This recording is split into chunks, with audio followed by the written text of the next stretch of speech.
Greetings from eMedi News and Heartcare Foundation of India. Welcome to our show, Chat with Dr. KK.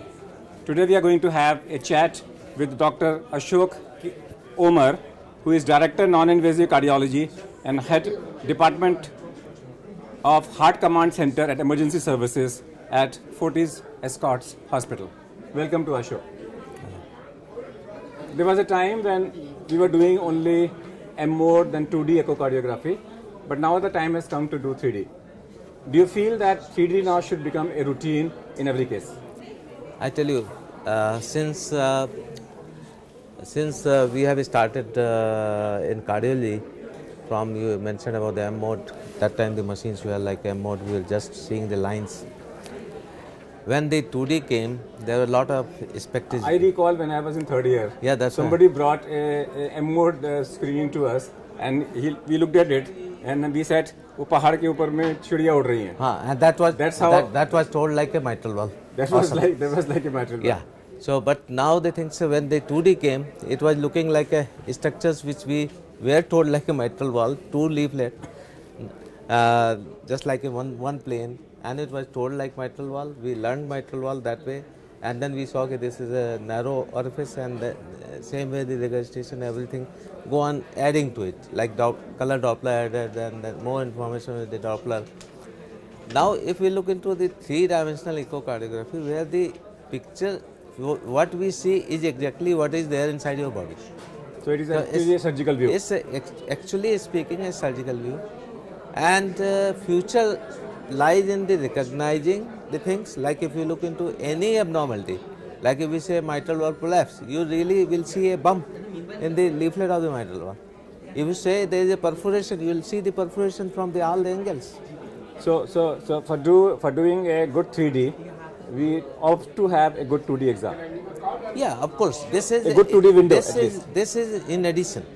Window has to be good, because this is the ultrasound technique is the same. Technique is ultrasound only. So window has to be good. So, ultrasound beam has to traverse through the body, but it can take the dimension from all the angles. Now, is it possible? Is it that we can do most of the procedures in the echo lab? I'm talking about implantation of pacemaker, ASD closer device, or not? Or still not? It is in infancy. No, actually it's not in infancy, but of course this is in developing stage.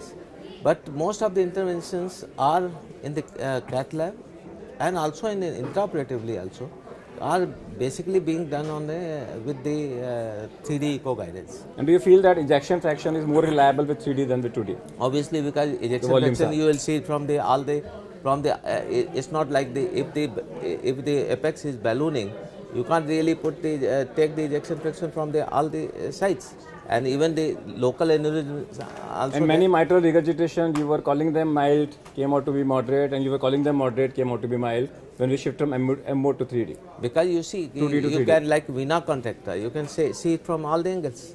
You can really volume the vena contractor, you can volume the PISA, and all that can be done better. What about atrial septal defect, ventricular septal defect? Atrial septal defect, earlier we were seeing like a gap between the septum.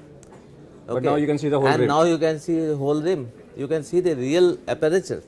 And that's how you can plan the better devices. So if it is possible, if a person can, if it is possible to do, 3D should be done in every case. I personally feel so. If you don't do the 3D, in next couple of years you are out from the echo. And my personal experience is that 3D takes less time than 2D. Yes, it reduces your time period. It is just a matter of pushing the button, and you can see the real time 3D. You can tell. Yeah. What about 3D vascular ultrasounds? Carotid 3D and peripheral 3D? That I think still has to take some time. That still has to take some time. In your hospital, is there a separate cost for 3D? In my hospital, yes. We charge extra for 3D. In my hospital, we don't charge anything. We don't take like a 3D echo as a separate modality. We take as a echo. There is no separate modality like M-mode, 2D or 3D or Doppler. So whatever is needed, you will do? Whatever is needed, we will do. Okay. In 3D Doppler, still not? 3D Doppler is basically a part of what I believe it is a part of the ultrasound, and basically this has got no additional value to it. But only thing is that further developments are going on that for the Doppler and color. So the final answer is that if an echo has to be done, not only echo, if even the transesophageal echo you are doing, 3D. Just 3D. In pediatric 3D, transesophageal 3D, no. Anything, because you structural defect you can see better with much better what a surgeon or what an interventionist want. What about for CRT, to implant a CRT pacemaker, the desynchrony, can you better do it with 3D? Obviously, because you can see the all the portions and you particularly know which wall is not. If you would not have been an echocardiographer and a cardiologist, what you would have been? Difficult question. Probably an entrepreneur, maybe a businessman. Maybe a businessman. Businessman, you can still be with a cardiologist. Because you know my whole family is in business, so maybe I. No, my question is different. My says, if you would not have been a cardiologist, what you would have been? An orthopedician, a gynecologist, a ophthalmologist? Or from the angle of the you're saying yes. I think cardiology started fascinating me when we started saving the life, particularly after doing. So basically, your passion is to save lives. After the MD, when we saw the person dying, came like a MI during my early residency. If your chairman goes for a day off and makes you the ad hoc executive chairman for a day in your Scott Hart Hospital, what change you will bring? I hope my chairman is not here. but in any case. Okay. If you make your own hospital, what will be the difference? What is in your mind which you feel that if given a chance, I will like to implement it? So your chairman, fortunately, is not an echocardiographer. So in the field of echocardiography, I'm asking.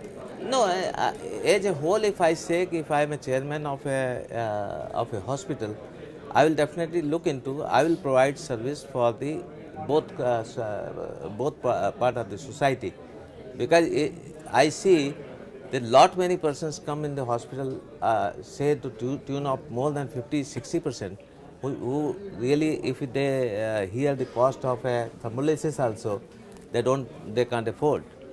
So there has to be a part of the hospital which particularly will deal with those persons, and part which can be even 75,000 rupees a room also. If the person can afford, so if the person can afford, will do absolutely, but everything. Something has to be done for the poor also. Something definitely has to be. So my last question is that we have a new concept called hands-only CPR. You don't require mouth-to-mouth breathing, and you can save a life. Even the bystanders can save a life by learning the process of cardiopulmonary resuscitation, which is hands-only. It's 100% necessary to learn. For people to learn. Yeah, 100% necessary. And I would say that should become a part of curriculum at the higher secondary level. So Dr. Ashok Omar feels that if he would not have been a doctor, he would have been an entrepreneur. He said that the very fact he did not join his profession of his family, which is a business, he became a doctor because he wanted to serve not only the rich, but also the poor. And he feels that cardiopulmonary resuscitation, hands-only, should be taught to everybody. We thank Dr. Omar in our show. And that's all for today. We'll come back with one more topic. Till that, goodbye. Thanks, KK.